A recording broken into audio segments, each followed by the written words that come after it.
Welcome to The Watching Dead, the officially unofficial podcast for The Walking Dead on AMC. I'm Jim. And I'm Aaron. And today we're talking about Season 6, Episode 11, entitled Knots Untie. I wrote Episode 10 in my thing, but I know it's not Episode 10. What does it mean? It means I fucked up. Okay. So, what do you think of this episode? I thought it was a great episode. Yeah, great. It was good. It was real solid. I felt like on the Walking Dead scale, it's great. There are things happening. Because there are things happening, there are interesting conversations that are happening. Because there's interesting conversations happening, there's clever dialogue being exchanged. Like, a universe of possibilities are opening up. Absolutely. Yeah. There's endlessly entertaining Jesus puns. Yep. Like, honestly, I'm getting a belly laugh every 15 minutes out of this show just from the Jesus, you're back. We're friends with Jesus. Like, it's hilarious. Yeah, no, I thought it was real good too. I wouldn't say it's like the finest stuff that Walking Dead's ever done. No, but it's no. You know, there wasn't anything like glaringly obviously wrong with it, and that, like you said, a lot of stuff was happening because it felt like it needed to happen, not just like, well, we're gonna go on a run and it's gonna be silly for a while. But I really enjoyed last week and this week. Yeah, I feel like the kind of, you know, if you're talking about all-time greats, the kind of thoughtful Walking Dead that we were exposed to in season 1 is never coming back. The best we can kind of hope for is a plot-driven, interesting, occasionally humorous episode of The Walking Dead. And, you know, these last two are pretty good. Like, whether they can do another one, I don't know. I'm trying to think. Their record doesn't bode well. I'm trying to think, like, the last really good three episode arc. It's tough. I mean, I know that with Herschel fighting a disease in the prison was pretty good. There were the series of I episodes. Yeah, but I don't know. I've got cautiously high hopes. Okay. For the next episode. I think with good reason. They've strung together a couple of good ones here. Yeah, and there's obvious, like, I'm not, I mean, I guess they could break away to a side party episode, the dreaded Tara Heath episode. But they've got enough momentum, they got obvious places to go. I hope they just stay with this and see where it ends up. Yeah. All right. Anything else you want to talk about before we get into it? Yeah, some people wanted me to talk about what you get our opinion of what AMC is doing with the trailers for The Walking Dead, or the promos for The Walking Dead, because they've taken to airing in prime time the day after the original airing. So we're talking about Monday night, as early as Monday night. You know, last week on The Walking Dead, Rick fucked Michonne, Carl got his eye blown out, and, you know, Jesus returned from the dead. What are you going to miss this week? And it's like, they give you all the big spoiler beats of the episode. I mean, what is the upside of that strategy? Because if you are not watching The Walking Dead, or if you're DVRing it to watch later, doesn't that infuriate you? It probably would. I can't, like, I mean, I got to look at it from the other side and say, okay, what are they trying to accomplish? That's what I'm saying. Yeah.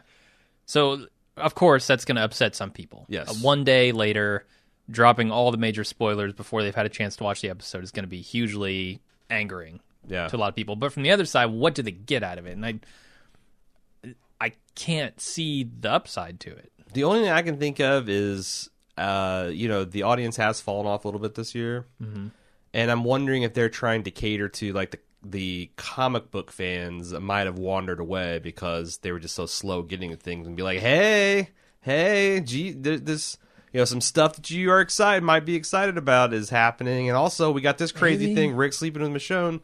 I wonder if they're trying to lure, these are aimed at people who kind of noped out of the show and are like, whoa, Rick and Michonne got together? That's crazy. I need to tune into that.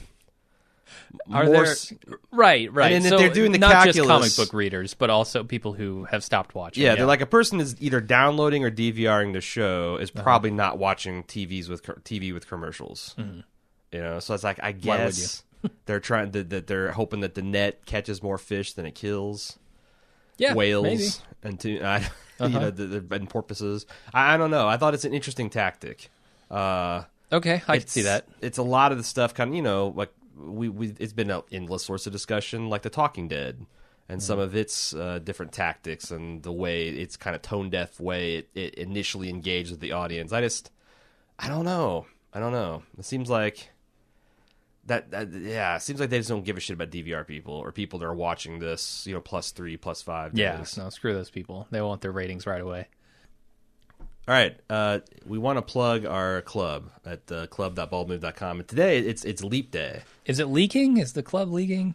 No, it's Leap Day, not Leap Day. Oh, Leap Day. And this is an exciting Leap Day is an exciting a day if you're a programmer. It's time to see if all your shoddy libraries correctly support it in the date calculation. So that's true. If you want to have a nice experiment, you could sign up for the club today. Maybe you get 4 free years, and you won't be charged again for 4 years. Maybe you'll get charged infinity. Who knows? We certainly don't. I definitely don't. I'm curious though. So see when it renews next time on 2/29. It'll be 4 years from now. Might be a smashing deal. Yeah. But you get a lot of interesting features, a lot of useful features. You get ad-free podcasts. It's great. Don't have to listen to this anymore. Get access to Lunch with Jim and Aaron. And On the Rocks with Jim and Aaron, which is a variety show that we do on video, but also now in podcast form. We released the audio of those, and people have been proclaiming it their favorite podcast that we do, shockingly enough. Yeah, it's something where we kind of shoot the shit and talk about topics of the day. Yeah, and if you want to join the live show, you can chime in and get on the Q&A app and suggest topics and contribute that way. So it's a lot of fun. There's a lot of other bonus features, so you can find all that stuff about the club at club.baldmove.com. Mm-hmm. If you sign up for a year, it's as little as $1 a month. Pretty fantastic value. Yeah. If you don't want to bother with that and you do shop on Amazon, please remember to use amazon.baldmove.com. It's so simple. It takes you right to Amazon, and everything you purchase on that session, we get a teeny tiny cut of. And it goes a long way towards paying the bills around here. And to everyone that has supported us in the past or is currently supporting us, thank you very much. All right, enough of this. Shall we get into the episode? Yeah. This is Knots Untied. Why was it called Knots Untied? I don't know. I was looking for a knot metaphor that's being untied, but it seems like things are coming together. I mean, was Abraham's necklace secured with a knot around his neck? Because that untied. Yeah, it could be. I really couldn't tell you. If he had broke up with Rosita, assuming he breaks up with Rosita, because I've got a lot of questions about his mental state and what the hell he's doing. That could have been a Knots Untied episode, but I didn't see any metaphoric or physical knots being tied or untied. Yeah, I wonder if, I'm trying to think about the Hilltop crew, if maybe the stabbing of Gregory was knots untying, but we don't care about them yet. He doesn't seem like a knot. He seems like a kink that just needs to be worked out. Right. I have comments about Gregory, but I don't know. Couldn't tell you. It seemed like a strange name. He's the kind of knot you put away your Christmas lights for the year and you get him back. I'm like, Jesus, look at all these knots. It's not like, this is something that was holding my shoelace together. And anyway, Abraham walks in to the gates of Alexandria with his squeeze, Sasha, and he's telling her a colorful military story. One of his many squeezes, I think. Yeah. He's squeezing a lot lately. Squeezing too many oranges for this man's orange juice, if you ask my opinion. He's talking about how this is a brave new world because he sees kids growing around. They're growing around too, but they're playing. Did they plant? Are they planting kids now? I mean, Rick's taken to gun farming. He's got corn farming. Now is he planting kids? Yeah, he found this book I found this book by Xavier Roberts. It's talking about how you could grow kids from Cabbage Patch. I think we should try it. We cannot let the dead win. It's exactly what he's doing. And Abraham's questioning, why would a guy like Glenn, because the Glenn and Maggie news is spread at this point, why would you make a baby in this world? Yeah. And Sasha seems like, maybe that you're answering your own question. Do you just, if you don't make babies, eventually the planet is dead? It's true. You got to have it's a war of attrition in some respects. You got to replenish your numbers. So I guess it's one of those things where it's when do you jump into the market? You're going to be an early adopter, might get your fingers burnt, or are you going to be one of those late investors. You don't just get the return on investment. No. Wait till you're 70 to father a child. That's not a good plan. Nope. Not even for a man like Abraham. So Abraham's looking forward to macking on her again another day, and she says, "You know what? Awful slow about getting rid of your side piece. Or actually, your main piece. I'm your side piece at this point. So I'm going to peace out. Leave you with Eugene." Yeah. And Abraham doesn't know what to make of it. Smash cut to him dreaming, I think, of Sasha while he's sleeping with Rosita. But he's also buttering Rosita up like nothing is wrong. Like, I'm deeply... I don't like what's happening here. He hasn't made a decision yet. Abraham's waffling. Why? He's pancaking and he's waffling both in this episode. Well, I don't know. I'm not sure how good Rosita is, but Abraham seems to think she's pretty good. Well, that's at what she does. See, I felt like they've muddied the waters because I know you and I talked about this last season. I never saw Abraham and Rosita as anything more than fuck buddies. Right. Like, that's just, they happened together, they had physical need, they're letting Eugene, it was kind of fun. Like, it wasn't serious. Mm-hmm. This episode is making me feel like Rosita has gotten serious, and now I'm like, ugh. Right, and I'm not sure Abraham is totally serious about it, though. Well, like, there seem to be different expectations on both sides of this, I think, with what we know about Abraham and Sasha. I think this is maybe resolved even a little bit later on in the episode. I think Abraham has a little bit of... There's definitely some discussion to have about that. Yeah. Okay, so I don't want to go too deep into it yet. But I want to say, here's my fundamental, even though I think, again, great episode, but my fundamental problem with this is I don't buy the chemistry between Abraham and Sasha. I don't, it seems like they want me to think that Abraham and her have bonded over these things they've mutually lost, and their kind of shared suicidal, crazy, fuck it all attitude. But and that would be fine if Rosita was just, they're just friends with benefits, but it seems like they have some genuine chemistry, and she's got feelings for the guy, more so than I feel between him and Sasha. Like, I'm buying their relationship more than Sasha. Yeah, they've been together longer, too. Yeah. Right? So it's like, I don't know whether that's just a screen chemistry thing, or that's what I'm supposed to, because they're talking about, you can't fake chemistry, which you could read that as him... I guess ironically making the comment that there's no chemistry between him and Rosita. Yeah, maybe. I don't know. I feel like once again, shit like this makes me think I'd be way into soap operas if I let myself. You probably would, because I'm like I got more notes about this shit than I do about killing zombies this week. The Young and the Donkey Licked. That's your soap opera. The Dolphin Smooth and Donkey Licked. Anyway. She makes him a necklace out of a brake light. I joked last night that it's in the shape of his mustache. It's not really, but it's also just a piece of polished brake light. He goes like all in on that. He's like, "Oh my God, I can't believe you made this. This is astounding. You're the perfect woman." I don't know why he's so impressed by this necklace. Missed a golden opportunity to break off things clean. God damn it. I hate necklaces. I'm out. Do I look like a man who wears jewelry? Next day, he's out with Sasha in the streets. Like, that's how you do. I don't know. And then he says she's damn near perfection. Like, there's multiple ways I can. What I'm trying to get at with this physically, chemistry and perfection. Maybe. Like, there's multiple ways I could take this. Like, you're close to perfection, but you're not perfection. Sasha is right. But I just, like I said, I'm not like Rick and Michonne. Yeah, that shit jumps off the page. This stuff is like not on the page. It's not on the same library shelf. They got ripped out and thrown away. I don't know. I like it from... They obviously don't care about the Rosita angle, right? They're not trying to service Rosita in these scenes at all. Well, Abraham's trying to service Rosita. Apparently. But what they're really trying to do is convey what's going on with Abraham and his thoughts about this whole thing. And I think they're doing an okay job with that. Regardless of the chemistry, I think honestly, the plot here...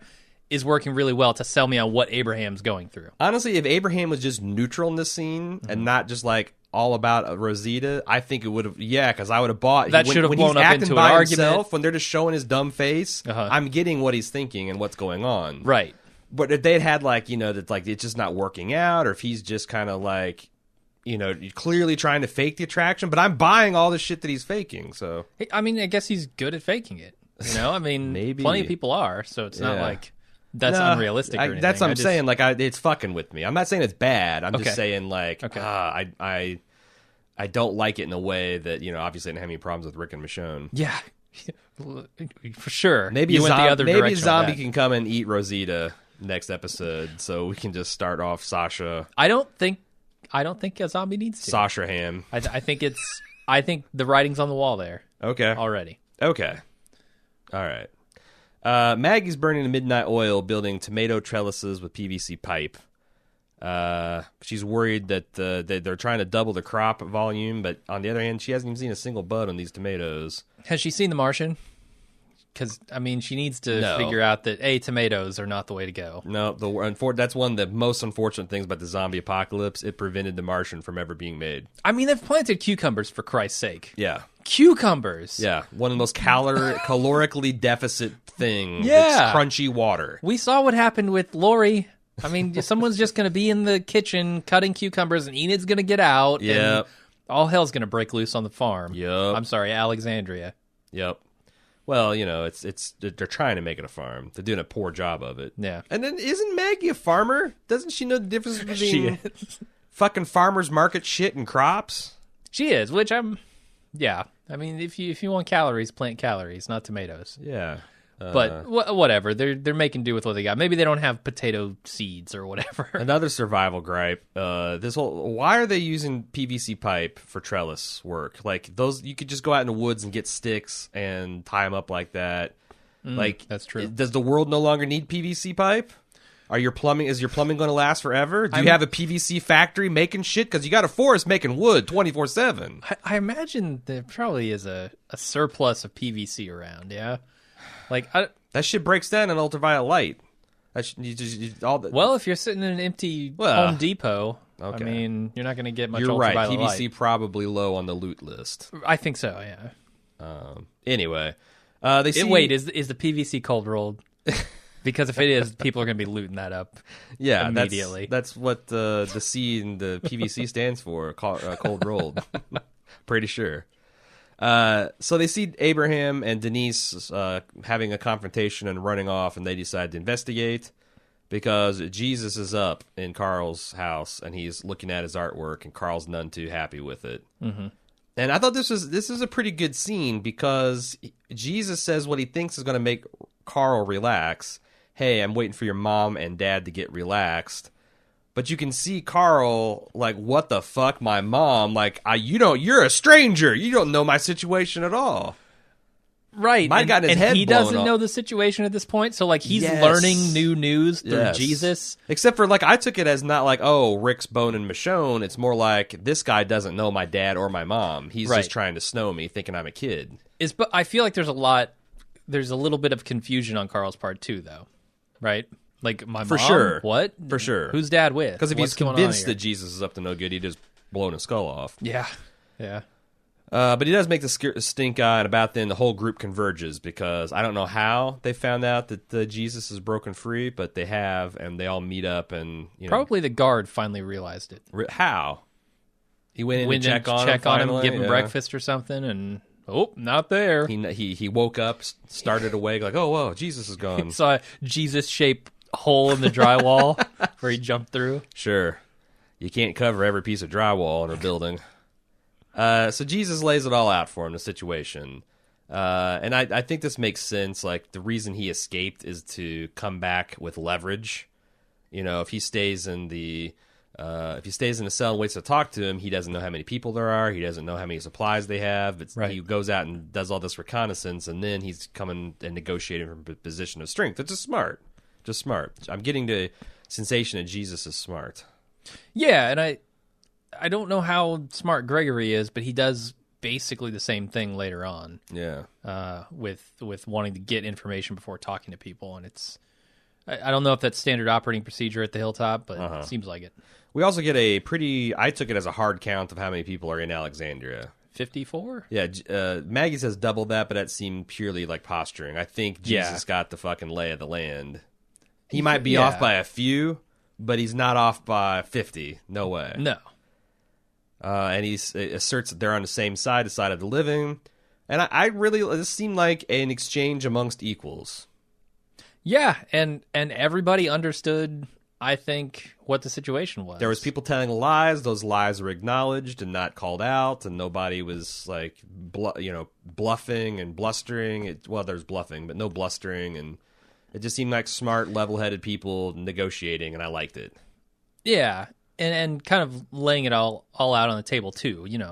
Sure, Jesus is lying occasionally, but he's also speaking some truth, and Rick is acknowledging it. He's picking up what Jesus is putting down. He's acting like what Rick's group would act like. I think that's if he was just openly telling the truth, you'd think he's a rube. If he was blatantly telling all kinds of malicious lies, you'd expect that he was a bad guy. Yeah, this is kind of what it would be like to make first contact with Rick's group.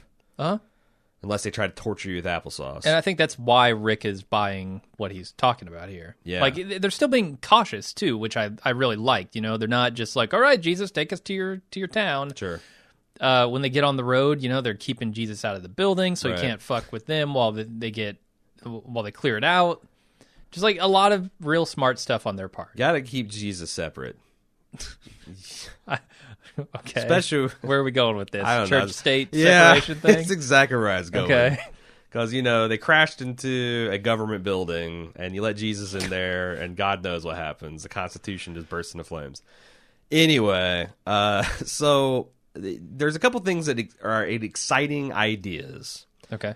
They're talking about trading, which gives Alexandria a clear path forward into survival. But Jesus talks about trading with multiple communities, a post-apocalyptic economics and foreign policy. I mean, this really opens a door for a lot more interesting stories.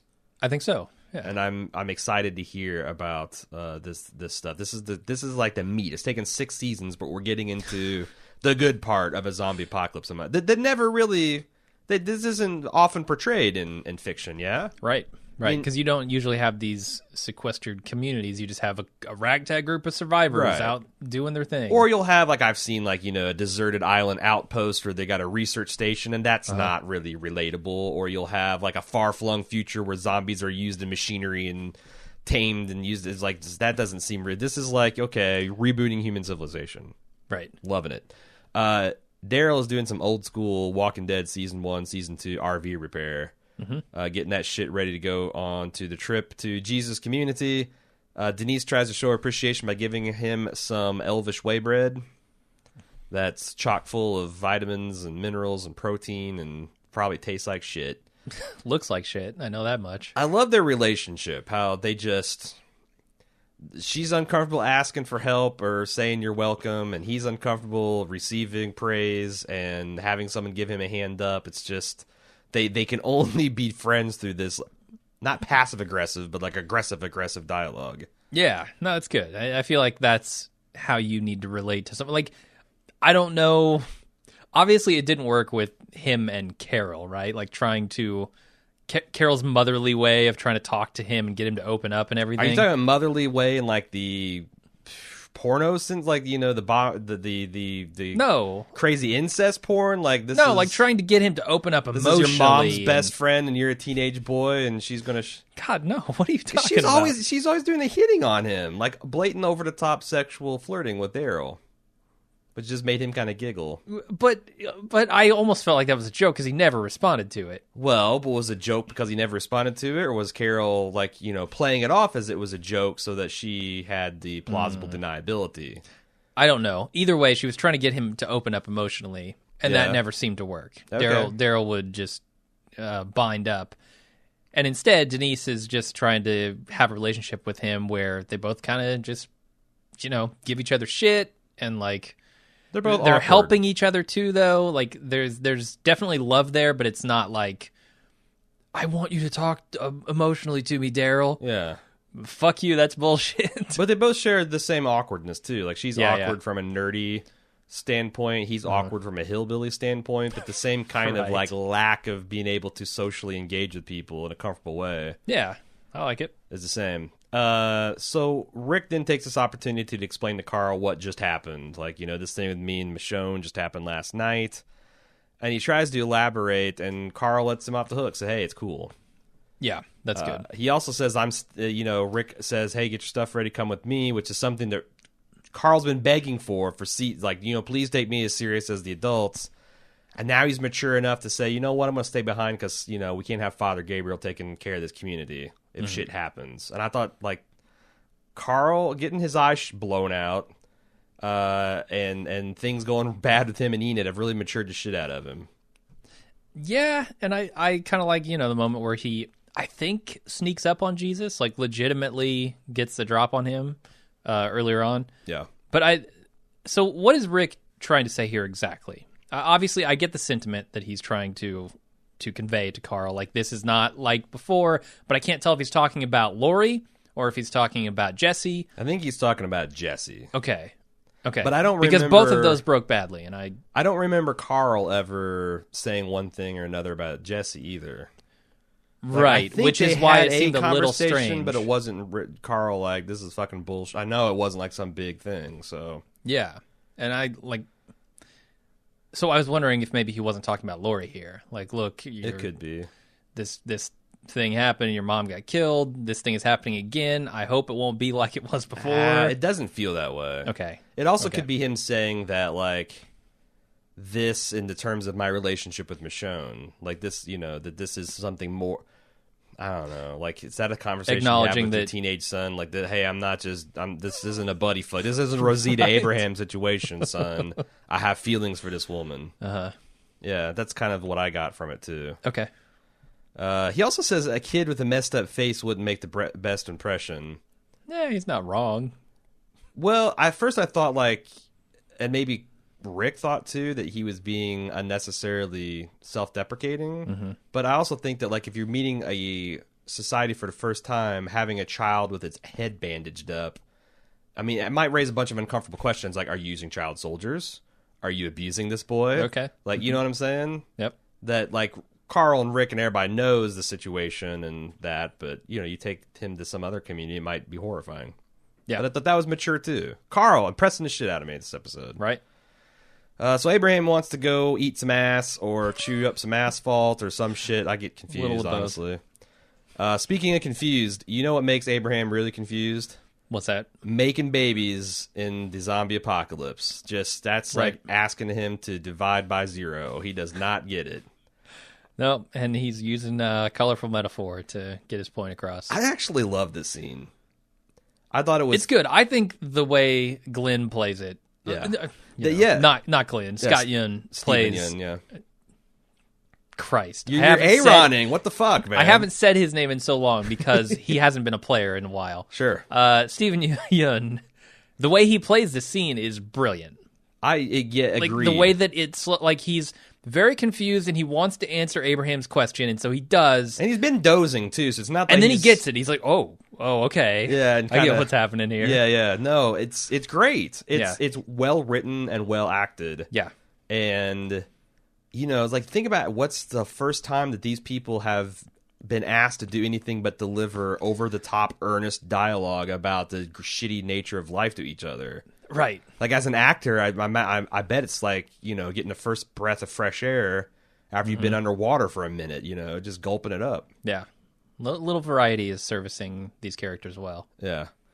But he explains, look, we're trying to build something, me and her and all of us. Like, don't look around, Abraham. Like, why are you doing this? This is the natural extension of the project that we're undertaking. Mm-hmm. And he says, well, for the record, when I see rain coming, I wear galoshes. I double up. For the record... What kind of rain are you speaking about, Abraham? For the record, Bald Move recommends not doubling up on the galoshes. Yeah, don't double up. That's rule number what, 5? Yeah, well, so we got number 1, don't talk to cops. Always number 1. Yeah. Number 2, always play dead if given the opportunity. Okay. I think there's a third one, but I don't remember. Okay, this might be number 4. Number 4, always don't double up. Don't double up. Never double up. Don't double. I mean, not only is it the risk of tearing like crazy increased, but like, why are you even having sex if you got a double condom on? Right. Just room temperature fleshlight's going to be better than that, man. Come on, Jesus, what are we doing here? Jesus. Jesus. Right. Speaking of Jesus, there's a wrecked, flipped over car that's got Jesus' friends. Yep. The friends of Jesus is, I think, what I want to call the Hilltop The apostles community. of Jesus. They were all in one accord, and a Honda Accord, and it flipped over onto its side.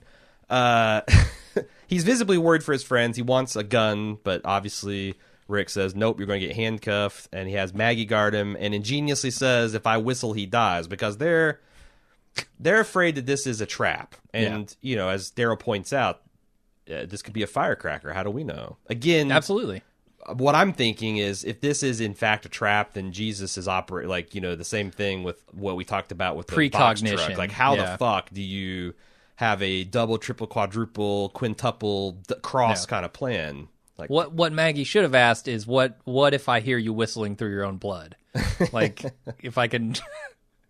Like, is it too late at that point? Right, Should I make a run for it? Well, I guess it's just like, the thing is like, you're going to die. This is kind of, it gives Jesus notice that this is a trick. This is your last time to get out without you personally facing consequences. Right. But I liked it.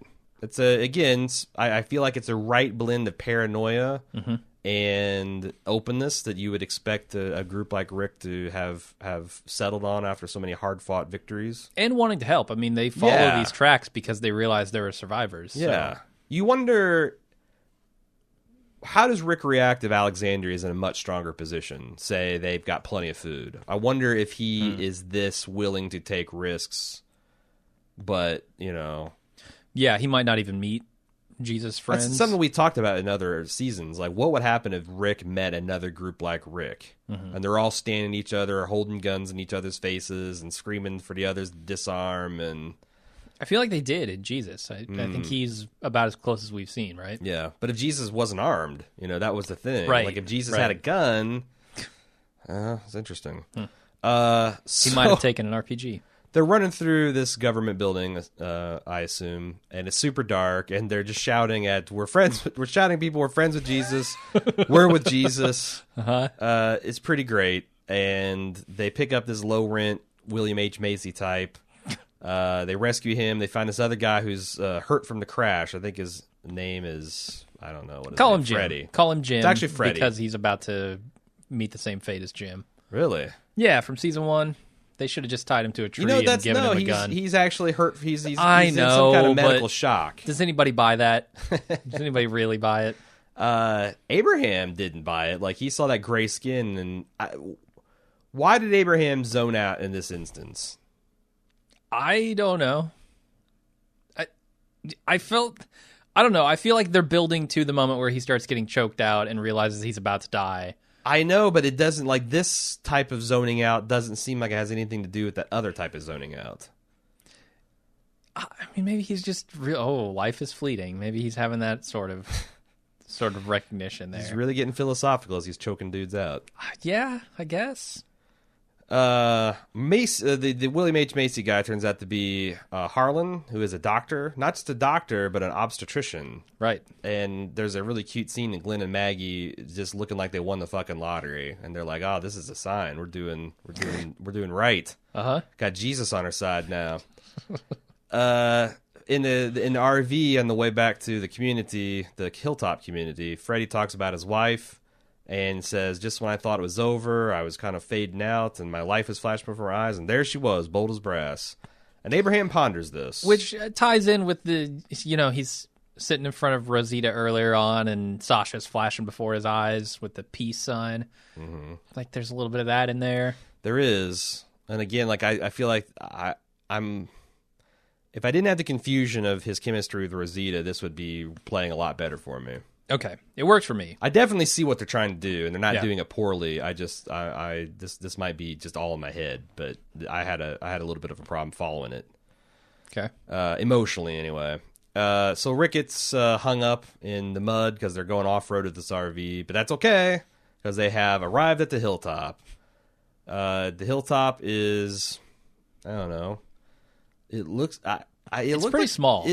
Really? I thought it was intended to be much larger than Alexandria. No, it's much smaller. Man, you can see the back of the fence. It just goes around the house. Yeah, but like Alexandria's only like a square. It's like We've debated about how big Alexandria must be. But Hilltop has cows, it has crops, it has blacksmith. You're right. The set might seem smaller, but I feel like it's supposed to be bigger. Okay. Maybe. I didn't actually see... Did we see the cows? No, but they reference the cows later on. The cows are referenced. The cows are bartered for, so I assume they exist. And they can't be outside the fence. That would be crazy. Right. You don't leave Tabitha outside the fence. So. The fence does look like it's a metal construction. It's got like wood supports, but it's mostly metal. At least maybe the gates are. I don't know. I mean, you can clearly see the perimeter of that entire fence, and it looks very small to me. What I like about it is that the hilltop is very much a character. Like, there's a very clear difference visually and aesthetically between the hilltop and Alexandria, there's a lot of differences. Like Alexandria, I guess, would be more high tech. It's got electricity, and more comforts of home. Hilltop has some electricity because they run an ultrasound, but it seems to be more, candlelight and wood fires and things of that nature. Hilltop's also got Alexander feels more McMansion, and Hilltop feels more the old stone house that Francis Underwood's always talking about on House of Cards. Yeah, I like that. I like that these places feel like distinct places. How would you gauge the population at this place? Impossible to say. Okay, I get the feeling it's smaller than Alexandria. I hate that you do because I think it's supposed to be bigger. God, really? Yeah. I mean, they show like multiple rows of those trailers, and then again they have cows and all that. It's like I thought that. I just get the impression like when you're asking someone to defend you, that you're necessarily going to think they're bigger than you. Well, but if you don't have guns and ammo and you don't have fighters, I guess that's a big deal. Like right, Jesus but then barter for your own guns and weapons and shit, and go after Negan yourself. Well, but that's the thing. You also it's not just. It's like if you armed all of Alexandria and told them to go fight Negan, right? They couldn't do it. I get it. They don't got the stuff. I'm just getting the impression that Alexandria is bigger than this place. I'm not going to argue with you because there's no way for me to say other than gut feeling that it's intended to be bigger. But anyway, honestly, if you had asked me about Alexandria's population before this episode, I would have said somewhere on the order of 25. Same here. But knowing that it's 54, possibly more. Yeah, I always thought that they had I thought they had double Rick's numbers when they came to the city, but now about half of those guys have died. Right. And I thought, we have about 10 to 12 of our group, and there's about that many more. But yeah, 50 plus kind of blew my mind as well. Mm-hmm. So I would say that we're in the round 100 in Hilltop. Okay. I mean, look how big that house is, and they've occupied. I mean, there's like probably 10, 15 bedrooms in there. Yeah, maybe. I'm not There's sure. lots of guards. There was guards on every wall, like 2 or 3 of them too. So it's like that's another suggestion where like Alexander always feels like it's chronically underpowered in the guard department, and Jesus says they got guys up in the windows looking too. Yeah. We'll see. Anyway, they come up to the gates, and the guards challenge him. Say, Jesus, what the hell is this? And they've got guns, and these guys got spears, and Jesus says, look, I'll get you in here. Rick says, I don't trust you guys enough. You need to bring Gregory out here. And Jesus says, hey, you guys got guns. We got spears. You need to trust us a little bit. Let you keep your guns. Yeah, if we're going to let you bring all your heavy artillery in here. What'd you think of that? I thought that was pretty smart play on both their parts. Yeah. Hard to nitpick. But inside the Hilltop, it's a pretty cool place. It's got this plantation-type mansion. They got some agriculture going on, some blacksmithing. The shittiest cornpone banjo music this side of Hee Haw, nonstop. I liked it. That's the one part of the character of the Hilltop that I think could go. No, I want more. I like banjo music. Okay, I want dueling banjos. If it was dueling banjos, but this is kind of like emo banjo, emojo. I don't like it. Huh. Okay. I thought it fit the setting. But so the way Jesus describes it, it sounds like it's a 1/3 material supply from a power company, 1/3 FEMA camp, and 1/3 old-timey historical village. Right. I looked at the Barrington House. That is a real place in North Carolina, and it looks almost exactly like the house. But first of all, it's in North Carolina. It's like a long ways away. It's not within 20 miles of Alexandria. And also, it wasn't a living history museum. Although he did say it was a day's drive. Well, he said I could get you to our place within a day. So a day in an RV is pretty far. Maybe it's further away than I'm thinking. But Might be. But also, I think a day's journey means something different in the zombie apocalypse than it does. Yeah, maybe. Maybe an hour's drive for us would be an all-day trip because you got to worry about gas. I mean, they showed Carl like filling up little red gas cans. Why would you do that? What do you mean? Like what? Carl's filling up like 2-gallon gas cans for a fucking RV. Right, that thing guzzles gas. Yeah, but I guess if that's all you got. Yeah. Anyway, so my mind is like, I don't know how many other states have this, but like Indiana has Conner Prairie. Mm-hmm. It's like this old village where they still make candles the way they used to. They make soap and they churn butter, and they pay actors or historians to dress funny and milk cows and kids come and see how life was like in the old days. It's a good times had by all. Yeah. And that explains why there's like blacksmithing and all this other stuff.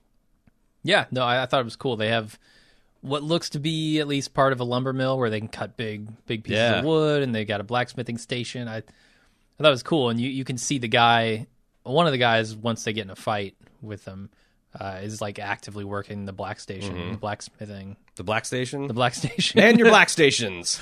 The blacksmithing station. He's got the gloves on. Like, you can tell he's doing some serious shit over there. Indeed. And we're then introduced to Gregory, who lives in the big house, and he greets them by saying, "Jesus, you're back." Gregory's introduces the man that keeps the trains running, which I always associate with like Mussolini and Gestapo and Stalinism. Like, it's not this guy's a beloved leader. This guy's a great guy. This guy's got his shit. He makes the trains run on time. This is the guy that gasses the Jews. This is the guy that commits the atrocities. That's what I'm getting from Gregory. Oh, man. Yeah, I could see that. Which is overselling Gregory. I think Gregory's more of a creep than he is a Hitler. I don't know what Gregory's game is yet. I'm giving him a little bit of time to. Are you getting like a fucking idiot vibe from him? A little bit. I'm also definitely getting the creep asshole vibe from him. But fucking idiot's part of the creep portfolio, right? But I'm not sure how much of that is just. I don't know if power play is the right word with Maggie. Like some kind of just all this fucking with bullshit Maggie for power some reason. play. Like Rick says, "Hey, I'm Rick. Go get a shower. It's hard to keep this place clean." Like that's that's not a power play. You don't think so? No, that's him buying time to get debrief Jesus. Oh. Like, tell me what is going on here so I can speak with whoever they're going to send and with more information. Well, I feel so that's pretty smart. Yeah, I only caught that on second watch, but I didn't. So okay, but he clearly makes mention of like Jesus told me this. About you're right. You're right. That's why he did that. I thought it was just another one of his power plays, but which I guess if Rick made the same assumption as me, then that puts him at a disadvantage, doesn't it? Yeah, but I don't think that explains Rick's reaction to him too. Like, I think if it was just a power play, Rick would be pissed, but it was more of a, like, I see what you're doing kind of thing. Okay. And I did, again, this is a great line of dialogue where Rick's walking upstairs, and he's like, "Look, Maggie, you need to get washed up first so you can go treat with him." And she says, "Why would you not talk to him?" He's like, "I shouldn't." It's good. It's Rick acknowledging that he's a little crazy. And the way he delivers it, like, if I talk to this asshole, people are going to be bleeding up here. And you see it in the scene where the fight happens, right? Rick immediately springs into action. He goes right back. You can see the clock wind back a season and a half on him. It's great. So we see the lively moonshine trade going on in the hilltop to the tune of the banjo. People getting their gallons of moonshine for the day. There's a moonshine boy dropping off a supply of moonshine to the local residents, banjoing the hell out of this stuff.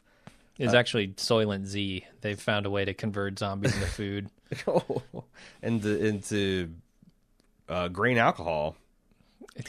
I don't know why you say it was alcohol, but it's because it's in a metal. It's like if it's milk, it'd be in a glass container, right? Yeah, it could be soup. It could be stew. It could be soup in a metal container. Food in the apocalypse.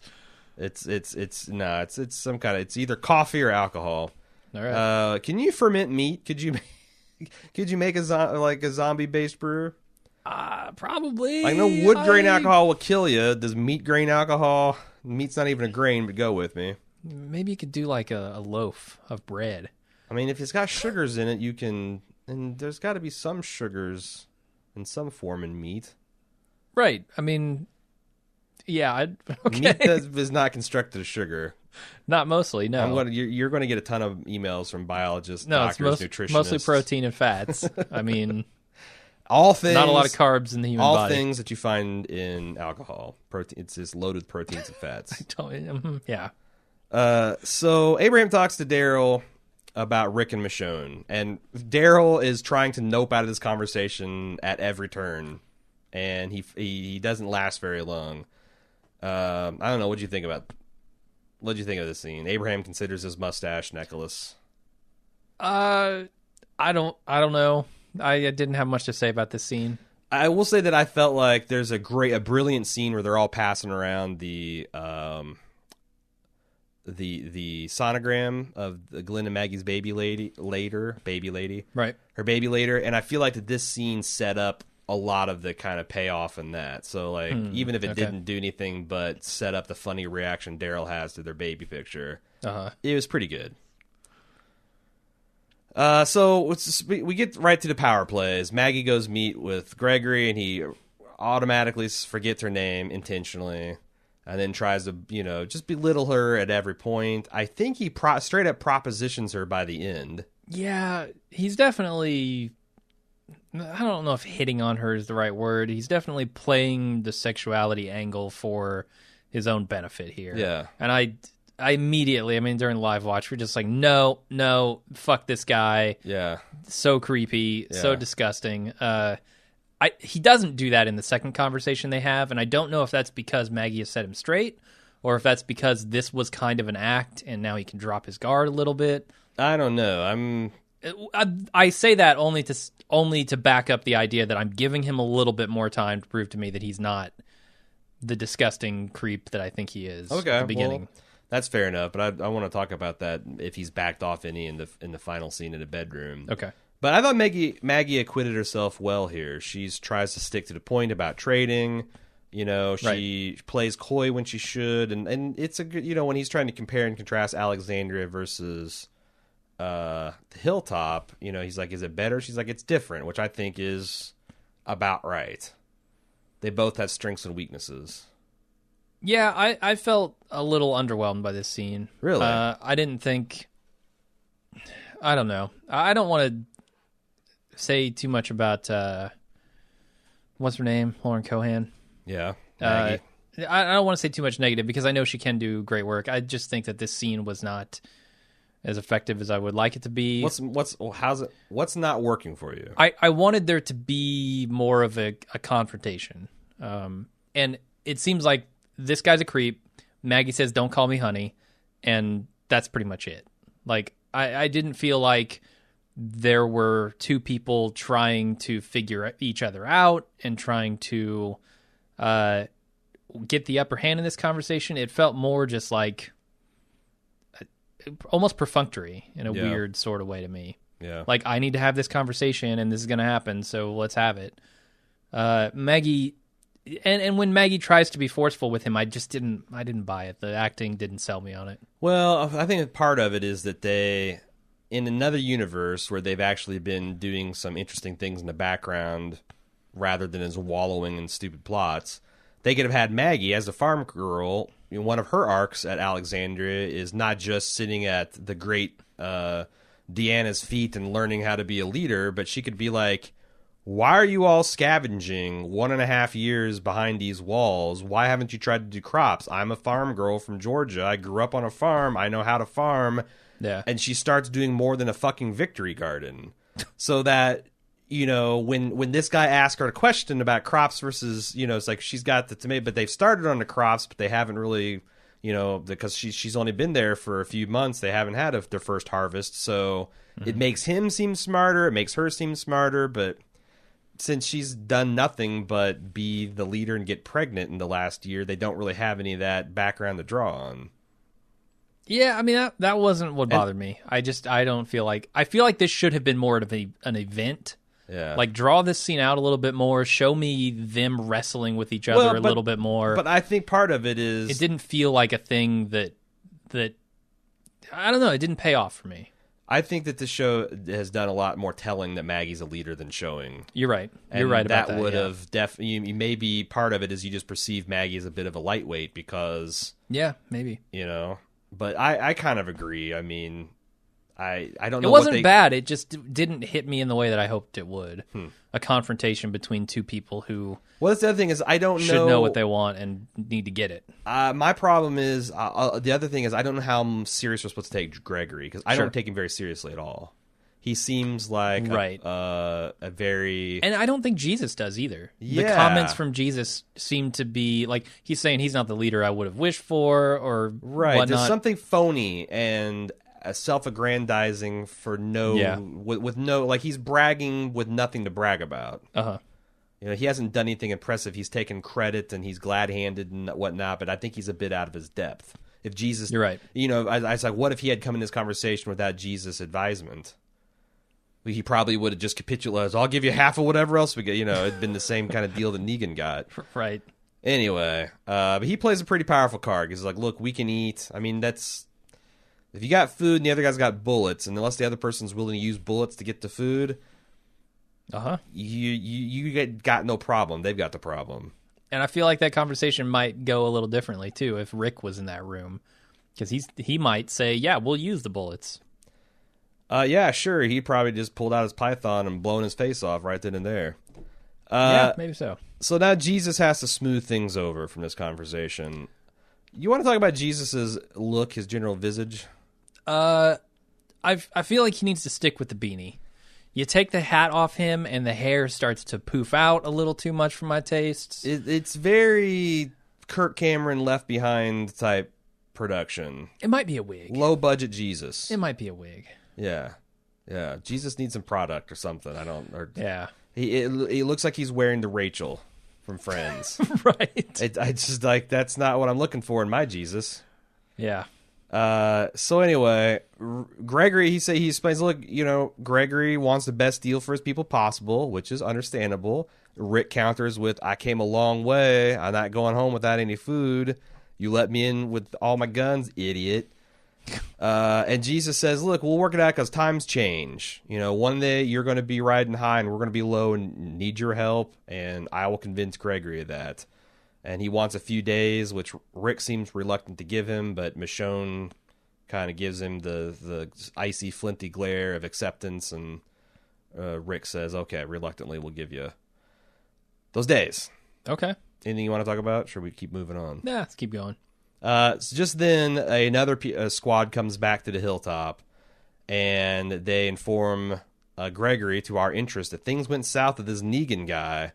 They lost 2 people, a third was captured, and his brother is supposed to deliver a message to Gregory, which he says, give it to me. Oh, boy, did he ever. Knife to the gut. Yeah. And then an insanely brutal fight breaks out, which I enjoyed. Surprisingly brutal for this scenario. Daryl tore a dude's arm off. Rick severed a guy's artery. And got drenched in blood yet again, which I always love to see. Yeah. A crazy, sweaty, blood-covered Rick. He looks just like the grimy Rick that bit a man's throat out, and he's looking at people like, what? I mean, it's great. It is so good. It is, but then he gets leveled by a vicious woman punch. Yeah. Holy shit. And then Michonne puts that woman on her ass like, bitch, just don't. WWF, man. Do not. That would be actually the glorious ladies of wrestling. It'd be Glow, I think. I'm sorry, I'm not up on my wrestling lore. I mean, yeah. Well, now you are. Okay. So, and Jesus comes in and just stops the fight with his sheer force of will and positivism. Well, he talks everyone down, right? As Jesus does. What do you think about... So I want to talk about this character of Jesus. What do you think 2 weeks into the Jesus experience? This is Galilean radio coming live. What do you think of the Jesus experience? I'm compelled by his message. His message being one of, I don't know, magic. You really feel like you want to turn your life around? I need to see more badass Jesus. Like that's the part of Jesus that I like a lot, is him being wily and like getting out of situations and surprising people. But here's the thing about Jesus. He appears to have zero personality defects at all. He wants what's best for everyone. He doesn't want anyone to die. He might, he might be, devious and try to trick you, but he always has a good reason for it, and it's never malicious. Like, he's likable, he's handsome, he's a ninja. He is this almost too perfect a character, and I'm trying to think whether it's a hack that Robert Kirkman took this character and named him Jesus, or if it was a private joke that, like, I'm making this character that has zero flaws. I know I'm just going to lampshade it, call him Jesus. Is it brilliant or ridiculous? Can it be both? Yeah. Okay. It's brilliantly ridiculous. Like, if you want to go over the top like that and just pin a fucking rose on it, do it. You should roll your eyes so much at Jesus because he's like kind of like what if Michonne came into the camp super sane, super smart, and super like positive. That's essentially a badass version of Michonne that has no downsides, no trauma. Yeah. I really want to know more about this. Like, how did he arrive at this state? Especially when you're in this hilltop, like being run by a doofus. That's the question I have: is how? Why isn't Jesus the leader of the hilltop? Yeah, because it seems like everyone likes and respects him, even the guy running it. I mean, if he's unwilling to exert force to get his will done, then maybe that's just how it shakes out, But Gregory's willing to do other stuff. I don't think I agree that he's unwilling to exert his force of will. Right. To get I mean, he would have killed people if he thought they needed killing. Yeah, and he did steal the stuff from Rick and Daryl when he thought they were scumbags, which fair enough. Yeah, that's a good question. I don't get the dynamic between Jesus and the rest of this group so far. Yeah. He seems to be, I don't know, an outsider in a way, like almost like he distances himself and gets respect from people because of that. Yeah. But I'm not certain. He's like the kid at school that everyone's cool with. Right. Like, but again, why isn't that kid just the president of the student body? But a lot of times he's not. Yeah. I don't know. Takes away his time from crushing pussy and drinking beer. I don't know. But I should hate this character and think he's flat and one dimensional. But there's something about, and the performance isn't great, and the guy does look like he's wearing a bad, Jesus costume, especially in this where he's wearing the white robes. I mean, Jesus, it's Jesus. It is. I also think it's a little different from characters we've seen in the past. That's right? True. Like, you take a governor or somebody and you meet them. He's the anti-governor. He seems to be just repeated over and over in this world. Yeah. I like that there's somebody different, somebody who's virtuous and good. And I got to say, I also like the fact that Gregory, while he's kind of a creep and a lightweight, he is very different than Deanna. Yeah. Like, I think that was in this, if I'm going to give a thumbs up to a remix, one of the things I remember when I was reading through the comics is kind of like, man, all of the guy that ran the Alexander Safe Zone and the guy that ran the Hilltop are kind of very samey feeling to me. Part of it is the guy who drew it, like, he tends to make everybody's faces look the same, but also just like their personalities is kind of like, it's like, oh, we've got a good non-Rick leader archetype and everyone fits in this, where I thought Deanna and now Gregory feel distinct personalities. Seems like it. I can't imagine Deanna ever, like, I don't know, looking at Rick and calling him honey. No. And I know they had confrontations too, and they had some uneasiness, but they were different types of different tone to it. And getting Maggie up front and center, I think, helps that too, because it's not just Rick butting heads with everybody. Yeah, and it makes Rick look smart. To like, I'm not the diplomatic one. Call me when you declare war. So Abraham, the other thing I want to talk about is him zoning out. So he gets about choked out by some idiot, and he looks like he's just going to let it happen. Like, I don't, for a minute, buy that this guy could get the better of Abraham, even if he's got him in the full choke position. Like, Abraham would just bust out of there like the Hulk. What's going on? I think we're supposed to buy that he does, in fact, have him dead to rights here. Really? Yeah, and that Abraham... I was hoping for something psychological, because I don't buy it. There is something psychological with the reason he's not fighting and stuff. I feel like Abraham doesn't want to make this choice between Rosita and Sasha. It's a hard thing that he's struggling with. Like who he is and who he's going to be in the apocalypse, right? Is he going to be the guy who's just boning chicks left and right and drinking, like smashing beer cans on his head and firing RPGs? Yeah. Or is he going to settle down and, make some pancakes? I feel like there's a real struggle there, and Sasha and Rosita kind of represent two sides of that. Well, here's a hot take. And then I think he's made his decision once he's saved here. I think we're going to see him push full force onto the side of Sasha. Push, because honor Bush. I think this is symbolic. He doesn't drop it, but the necklace falls off his neck, and he doesn't even think about it or pick it up. Well, I feel like that represents... It is a stupid piece of brake-like glass. On the thinnest chain. She should have known that would have just busted immediately. But I think that's symbolic of him having coming to a decision there.